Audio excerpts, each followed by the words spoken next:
যে ওই প্রতাপ চাকরা মাসি কত মহাব্বত করে আমাকে ভালোবেসে করে টাকা দিয়ে অর্থ দিয়ে আমাকে সুন্দর করেছিল, তাদেরকে জান্নাতে না দেওয়া পর্যন্ত আমি মসজিদ ধ্বংস হব না। বলুন সুবহানাল্লাহ। আমার মায়ের পর্দারে মা বলে শুনুন, জমির মধ্যে পৃথিবীর মধ্যে আপনাকে অর্থ দেওয়া হয়েছে, টাকা দেওয়া হয়েছে, এই টাকা আপনার নয়, অর্থ আপনার নয়, জীবনটা আপনার নয়, সব কিছু আল্লাহ দেওয়া, আল্লাহ দেওয়ার জীবন, আল্লাহ মাল দ্বারা সাহায্য করতে হবে। সাহায্য করে করে দুনিয়ার উপরে মাদ্রাসা মুক্ত মসজিদ যদি সুন্দর করতে পারেন আমার বোনেরা, আমার ভাইয়েরা, তাহলে কিয়ামতের দিন কঠিন মুসিবতের সময় আপনার জন্য জান্নাতের মধ্যে একটি পালাখানা তৈরি করে দেওয়া। বলুন সুবহানাল্লাহ। রাসূল সাল্লাল্লাহু আলাইহি ওয়াসাল্লাম বলেন, মান বানা লিল্লাহি মাসজিদান বানাল্লাহু লাহু বাইতান ফিল জান্নাহ। মারহাবা মারহাবা। একটি ছোট্ট বাচ্চা কিছু হাদিয়া দিয়ে দোয়া চায়, আল্লাহ তাআলা তুমি ছোট বাচ্চার মনের আশা তুমি কবুল আর মঞ্জুর করো। বাচ্চা ছোট বাচ্চা বেঁচে আছে এখনো বেঁচে আছে। ওই ছোট্ট শিশুটির দাদাকে তুমি হায়াতে কল্যাণ দান করো এবং সেবা দান করো, বাড়ির সবাইকে তুমি হেফাজত করো। আমার ভাইয়েরা মারহাবা মারহাবা। আরেকটা ব্যক্তি আলহাজ আবুল হোসেন 500 টাকা দেবেন। মারহাবা, আরো জয় মারহাবা। এই মসজিদ মেরামত করার জন্য আবুল হোসেন হাজি আবুল হোসেন 500 টাকা দান করে। হাজি আবুল হোসেনের 500 টাকা দান ওসিলা করে তার বংশে যারা কবর গেছে কবর গুলো তুমি জান্নাতের বাগিচা বানিয়ে দাও। এবং যারা এখনো দুনিয়ার মধ্যে বেঁচে আছে, বাড়ির মধ্যে বেঁচে আছে, সবাইকে তুমি হাতে কলিয়ে দান করো, সেবা দাও, মালের মধ্যে বরকত দাও, কাজের মধ্যে বরকত দাও। বলুন আমিন। আমার ভাইরা বন্ধুরা, এই পৃথিবীর মধ্যে হলো মহাগ্রন্থ আল কোরআন। কোরআনকে অবহেলা করা যাবে না, অবজ্ঞা করা যাবে না। কোরআনের একটি আয়াত যদি অস্বীকার করি আমরা সবাই আল্লাহর পক্ষ থেকে খারিজ হয়ে যাব, কাফের হয়ে যাব। এজন্য আমরা কখনো যেন কোরআনকে অবহেলা করি, রাসূলের বিধান হাদিসকে যেন আমরা অসম্মান না করি। যদি না করি তাহলে আসুন আমার ভাইরা দলে দলে যোগদান করে আজকের এই চট্টগ্রাম মসজিদে উন্নয়ন করতে যারা এখনো দূরে আছেন, সুন্দর করে হাঁটি হাঁটি পাপা করে এসে আজকের এই জান্নাতের বাগিচাকে সাফল্য মণ্ডিত করুন। আমার ভাইরা এখন যারা দূরে আছেন আমি উদ্যত হবেন, যারা আপনারা সবাই চলে আসুন। আমার ভাইরা বন্ধুরা, একদম বলতে হবে এই কোরআনের স্বাদ দুনিয়ায় শেষ হবে না, আখিরাতেও শেষ হবে না। জান্নাতের মধ্যে সুন্দর কণ্ঠে যখন কোরআন তেলাওয়াত করা হবে জান্নাতবাসী মুখরিত হয়ে যাবে, মুখরিত পাগল হয়ে যাবে। সেই কোরআন তো দুনিয়ার উপরে এখনো বলবৎ আছে আমাদের উপরে। আমার ভাইয়েরা, এজন্য কোরআনকে শক্ত করে ধরুন, কোরআন তেলাওয়াত করুন। এই কোরআন যতদিন আপনি তেলাওয়াত করবেন এই সাত জীবনে কিন্তু শেষ হবে না। শেষ হবে কোরআন তেলাওয়াতের সাথে শেষ হয় ভাই। একটা গান দুনিয়ার উপরে গাবেন, একবার দুইবার নয় 5 বার গাবেন, গানটা শেষ হয়ে যাবে, গানের স্বাদ উঠে যাবে, গানের প্রতি বিরক্ত হয়ে যাবেন। কিন্তু আল্লাহ তাআলা কোরআনকে যদি যতবার তেলাওয়াত করবেন, যত হাজার বার তেলাওয়াত করবেন, আল্লাহ বলেন পৃথিবী যতদিন থাকবে ততদিন কোরআনের স্বাদ বহাল থাকবে। বলুন সুবহানাল্লাহ। আমার ভাইয়েরা বন্ধুরা, হযরত জুনায়েদ বাগদাদী রাহমাতুল্লাহ আলাইহি একটা কিতাবে দেখলাম, জুনায়েদ বাগদাদী রাহমাতুল্লাহ আলাইহি এক ইহুদি বন্ধু ছিলেন। ইহুদি বন্ধুর সাথে তার দহার রম্বন ছিল। এই সময় হঠাৎ করে একদিন ইহুদি বললেন, বন্ধুরে তুমি বসো, আমি একটু আসি, আমি একটু চলে যাই। বললে, বন্ধু তুমি কোথায় যাবে? বললো, আমাদের আজকে বছরে একদিন করে সমাবেশ হয়, মহা সমাবেশ হয়। ওই সময় ইহুদির একটা বৃদ্ধ মানুষ আসে, ওই বয়সে ওই সময় প্রবীণ লোক এসে আমাকে সুন্দর উপদেশ দেয়। উপদেশগুলো একটা উপদেশ দেয়, উপদেশগুলো গ্রহণ করে আমরা সারা বছর চলি। সেই উপদেশটা শোনার জন্য আমি এখন ওই আমাদের এই মজলিসে চলে যাব। আমার ভাইয়েরা, জুনায়েদ বাগদাদী রাহমাতুল্লাহ বলেন, ও ইহুদি বন্ধু শোনো, তুমি একা যাবে কেন? আমি তোমার সাথে সেই মজলিসে, সেই মহা সমাবেশে যেতে চাই, তুমি আমাকে নেবে কিনা? ইহুদি বন্ধু বলে, ও মুসলমান ভাই জুনায়েদ বাগদাদী রাহমাতুল্লাহ আলাইহি, তোমাকে যদি নিয়ে যাই তাহলে ওরা মুসলমানকে দেখলে কিন্তু মেরে ফেলবে, সুতরাং তোমাকে নেওয়া যাবে না।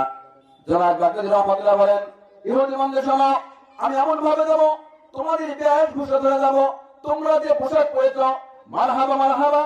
আমাদের বাসার হাজি রমজান ভাই কিছু ডিম হাদিয়া দিল, আল্লাহ তাআলা তার দানকে কবুল আর মঞ্জুর করো।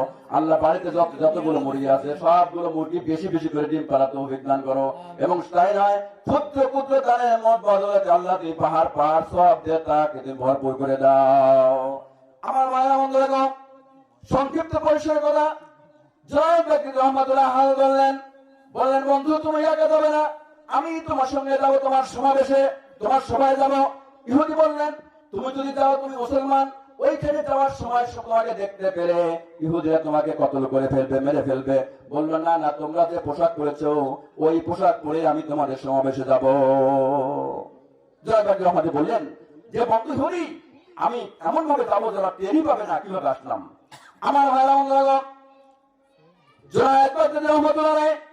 ইহুদিদের ধরে বন্ধু ইহুদির সাথে সেই মহা সমাবেশে চলে গেলেন, জনসভায় চলে গেলেন। গিয়ে দেখলেন সুন্দর করে উঁচু একটা মঞ্চ করা হয়েছে, টেস্ট করা হয়েছে, প্যান্ডেল করা হয়েছে। ওই প্যান্ডেলের পরে সুন্দর করে সাজানো হয়েছে, অনেকগুলো চেয়ার দিয়ে সাজানো হয়েছে। ওই চেয়ারের উপরে একটা বৃদ্ধ বসে আছে, প্রবীণ বৃদ্ধ, একদম প্রবীণ বয়স্ক একটা লোক বসে আছে। জয় বাগদাদি একটা ওই মাহফিলি দিয়ে সুন্দর করে একটা কোনায় একটা সাইডে সুন্দর করে বসে পড়লেন, আর ইহুদিদের তামাশা দেখতেছিলেন। হঠাৎ করে ইহুদিরা বললেন, হ্যাঁ হ্যাঁ আমাদের ওস্তাদ প্রতিদিন তো একটা উপদেশ দেন, উপদেশ নিয়ে আমরা বাড়িতে গিয়ে পালন করি, আজকে কেন আপনি এখনো কোনো উপদেশ দিচ্ছেন না? কারণ কি আমি জানতে চাই, আমরা জানতে চাই। এবার ওই ইহুদি বৃদ্ধ বলতেছে, ও আমার জনগণ ভাইরা শোনো, আমি তো এখন কোনো কথা বলতে পারতেছি না। কারণ কি? কারণ হলো এই মজলিসে একজন মুসলমান আছে, এই মজলিসে একজন মুসলমান আছে, সেই মুসলমানকে না বের করে দিলে আমি কোনো কথা বলবো না।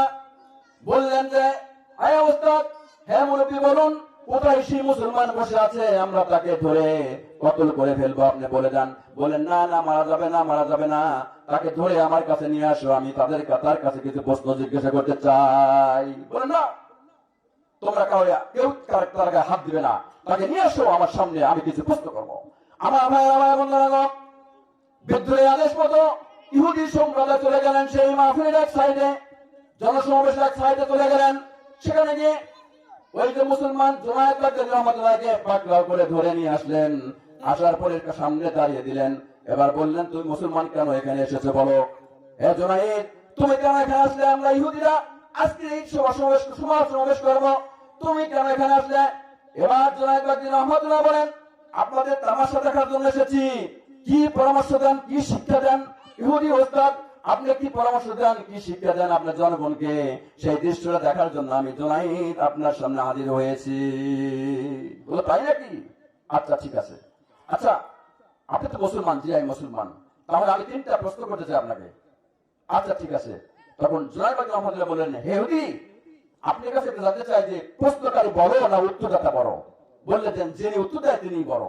ঠিক আছে, যদি উত্তর দেয় তাহলে ওই সিংহাসনে তিনি বসবেন, আর প্রশ্নকারী নিচে নামে আসবেন। ইহুদি বললেন, জুনায়েদ, তুমি যখন উত্তর দিলে তুমিই তো বলো, তাহলে আসো সিংহাসনে বসো। এবার চেয়ারে বসিয়ে দেওয়া হলো। এরপরে আমার মায়েরা ওই ইহুদি নিচে নেমে গেলেন। এবার জুনায়েদ বাগদাদী রহমাতুল্লাহ বলেন, প্রশ্ন করুন। আমার ভাইরা সুন্দর করে ইহুদি প্রশ্ন করলেন, তোমরা বলে থাকো দুনিয়ার মধ্যে এমন একটি খাবার আছে যে খাবার একবার খাইলে জীবনে কোনোদিন ক্ষুধা লাগে না। 2 নম্বর প্রশ্ন হলো, আপনারা বলে থাকেন জান্নাতের মধ্যে এমন একটা বৃক্ষ থাকবে যে বৃক্ষের ছায়া সারা দুনিয়ার জান্নাতের মধ্যে পড়বে, দুনিয়ার উপরে পড়বে, বৃক্ষের ছায়া শেষ হবে না। 3 নম্বর প্রশ্ন হলো, আমার ভাইরা একবার খানা খাওয়ার পরে জীবনে কোনোদিন পায়খানা পেশাব হবে না। এই 3টা প্রশ্নের উত্তর দিয়ে কিন্তু আপনি এখানে যাবেন। আমার ভাইয়েরা এই প্রশ্ন শোনার পরে ওই জুনায়েদ বাগদাদী রহমাতুল্লাহ বলেন, 1 নম্বর প্রশ্ন হলো, আমার একটি খাদ্য আছে যা খাবো জীবনে ক্ষুধা লাগবে না, ওইটা হলো আল্লাহর দেওয়া কোরআন বিধান। বলুন সুবহানাল্লাহ।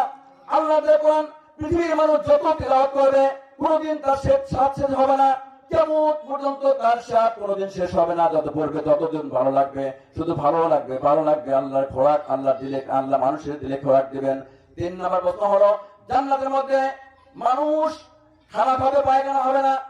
তার উদাহরণ হলো, মানুষ মায়ের পেটে থাকে, ওই সময় ওই বাচ্চাটি যখন পেটের মধ্যে বড় হয়, ও কিন্তু মায়ের সাথে নাভির সাথে তার লাগিয়ে সে তার নাভির সাথে থাকে। ওই মায়ের পরিত্যক্ত রক্ত খেয়ে কিন্তু সে বাঁচে, কিন্তু কোনোদিনও মায়ের পেটের ভিতরে সে পায়খানা করে না। বলুন ঠিক কিনা? পায়খানা করি, কোনোদিন পায়খানা করে না। এরপর বলছেন, এমন একটি বৃক্ষ থাকবে যে বৃক্ষ ছায়া পৃথিবী সব জান্নাত, সব পৃথিবীর সমস্ত কিছুর উপরে পড়ে। এবার আমার ভাইরা এই প্রশ্ন তো হলো, জান্নাতের মধ্যে আমার ভাইরা একটা উদাহরণ দিয়ে দেওয়া হলো। ওই জুনায়েদ বাগদাদী রহমাতুল্লাহ বলেন, দুনিয়ার পরে সূর্য একটা না, দুনিয়ার পরে সূর্য একটা, এই সূর্যের ছায়া এই সূর্যের তাপ, এই সূর্য আলো পৃথিবীর সমস্ত মানুষ সমস্ত কিছুর উপরে পড়ে, কোনোদিন কিন্তু একটা জায়গাও বাদ পড়ে না, বলুন ঠিক কিনা? আমার ভাইয়েরা, এবার আমার একটা প্রশ্ন, কি প্রশ্ন বলছে? আপনি যে উপদেশ দিয়ে থাকেন, আমার একটা প্রশ্ন হলো, আমি আপনার 3টা প্রশ্ন উত্তর দিয়েছি, আমার একটা প্রশ্ন উত্তর দিতে হবে। এবার বৃদ্ধ বলছে, শোনো কি প্রশ্ন বলো। এবার জুনায়েদ বাগদাদী রহমাতুল্লাহ বলেন, ওই যে আরশের উপর দিকে তাকিয়ে দেখেন, জান্নাত আছে, জান্নাতের দরজার সামনে কি লেখা হয়েছে? আমার ভাইয়েরা, এবার বৃদ্ধ উপর দিকে তাকিয়ে দেখে, সুন্দর করে লেখা হয়েছে, আরবি হরফে কি লেখা হয়েছে? কোন উত্তর দেয় না, চুপচাপ থাকে। হঠাৎ করে জনসমুদ্র জনগণ ইহুদি জনগণ বললেন, হে আমার উস্তাদ, আমার বৃদ্ধ, আপনি তো ওর 3টি প্রশ্ন পড়েছিলেন, উত্তর দিয়েছে, 3টি প্রশ্ন উত্তর সুন্দর করে দিয়েছে, কিন্তু উনি আপনাকে একটা প্রশ্ন করলে কেন উত্তর দিচ্ছেন না, দেরি করছেন কেন? এবার বলছে, সম্প্রদায় শোনো, ইহুদির জনগণ শোনো, যে জিনিসটা জান্নাতের উপরে লেখা আছে যদি আমি পড়ি, সবাই কিন্তু মুসলমান হয়ে যাবে, বলুন সুবহানাল্লাহ। বলতে যদি পড়ি আমি সমস্ত ইহুদি তোমরা মুসলমান হবে? সবাই বললেন হবো। এবার বৃদ্ধ বলছে, ওই জান্নাতি দরজার সামনে লেখা আছে, লা ইলাহা ইল্লাল্লাহু মুহাম্মাদুর রাসূলুল্লাহ, বলুন সুবহানাল্লাহ। এই কারণে যখন ইহুদি সম্প্রদায় সে নেতা এবং সমস্ত জনগণ পড়লেন, সঙ্গে সঙ্গে ওই মজলিসের সমস্ত ইহুদিরাই মুসলমান হয়ে গেলেন, বলুন সুবহানাল্লাহ। আমার ভাইরা বন্ধুগণ, সেই কোরআনের মাহফিল, সেই কোরআনের মাহফিল কেন দায়িত্ব করতে হয়? কেন আমাদের আদব থাকে না?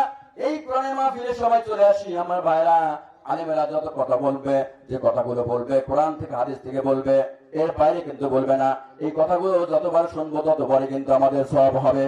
জীবনে যতবার গান করেছেন, গান শুনেছেন, গানে আড্ডায় দিয়েছেন, শুধু পাপ আর পাপ হয়েছে। যত জায়গায় দান করেছেন, ওই মজার আড্ডায় দান করেছেন, যাত্রা প্যান্ডেলে দান করেছেন, অশ্লীল কার্যকলাপের জায়গায় দান করেছেন, একটা দানের কিন্তু সার্টিফিকেট নাই, সেটা জান্নাতে নেবে আমার ভাইরা।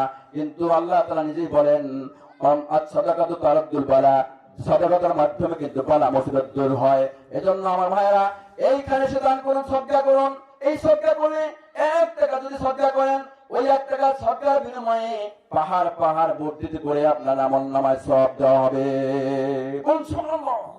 আমার ভাইরা, জান্নাতের মধ্যে যখন চলে যাবে, বান্দার এত আনন্দ হবে, বান্দা বলবে, আল্লাহ আমি জীবনে এত গুনাহ করেছি, কি আমল কি ছিল আমার, যে আমলের জন্য তুমি আমাকে জান্নাতে দিলে?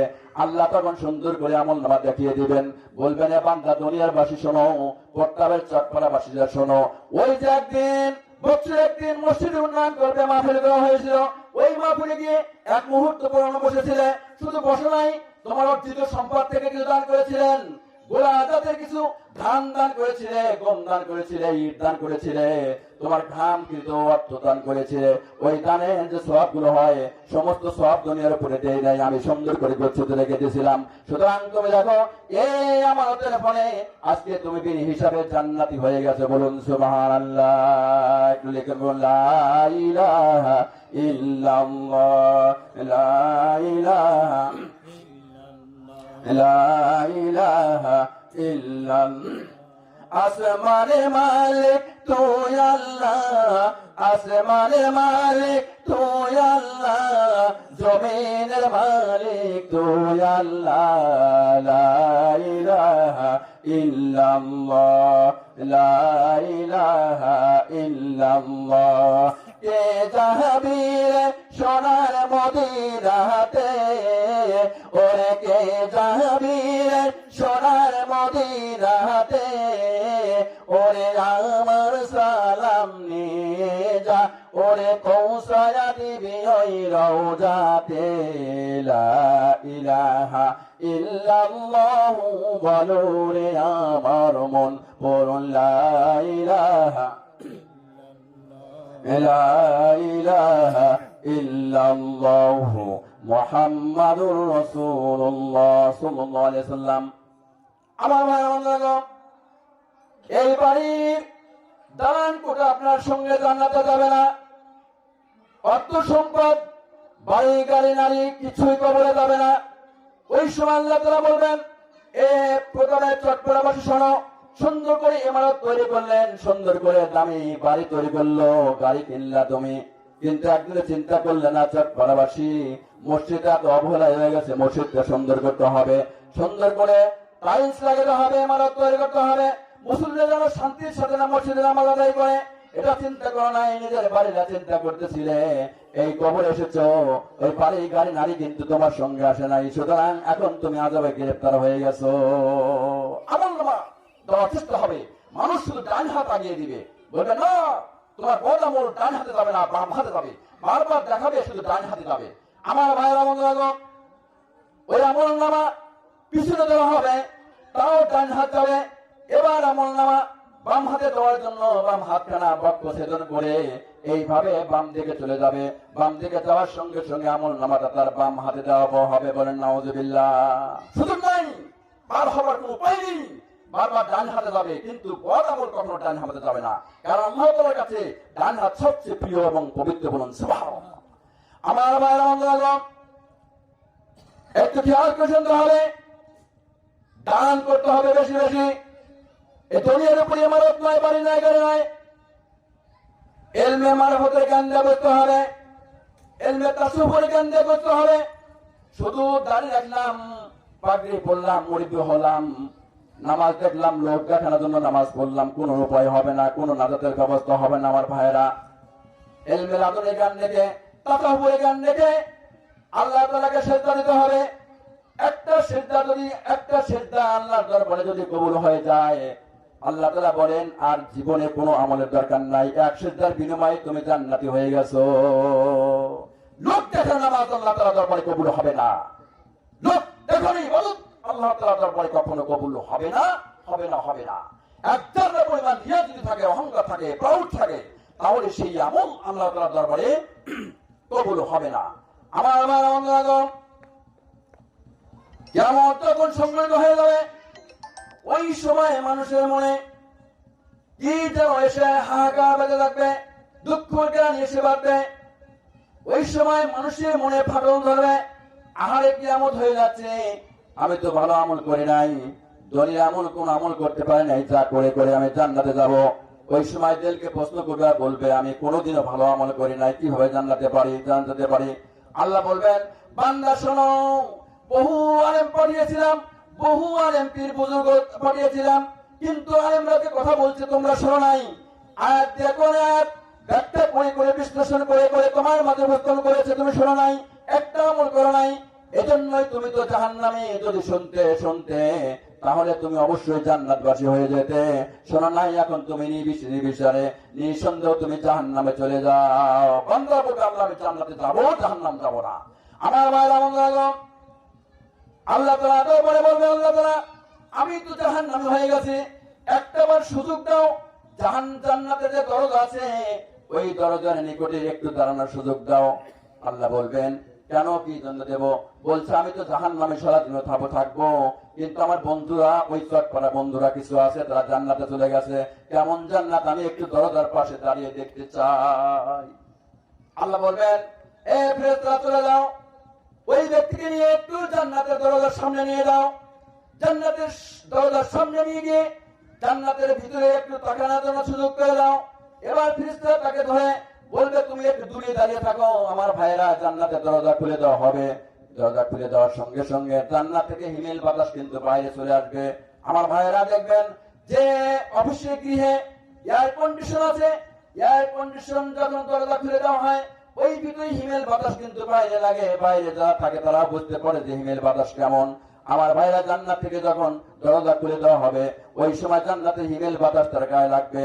বাতাস লেগে বেহুশ হয়ে যাবে, বেহুশ হয়ে আমার হুশ ফেরবে। এবার দেখো আল্লাহ এত সুন্দর নিয়ামত তোমায় দিয়েছ, এত সুন্দর হিমেল বাতাস জান্নাত থেকে আসছে। আল্লাহ গো, তুমি আমাকে একটু সুন্দর করে এসে জান্নাতের হিমেল বাতাস আমাকে তুমি ব্যবহার করার সুযোগ দাও। আল্লাহ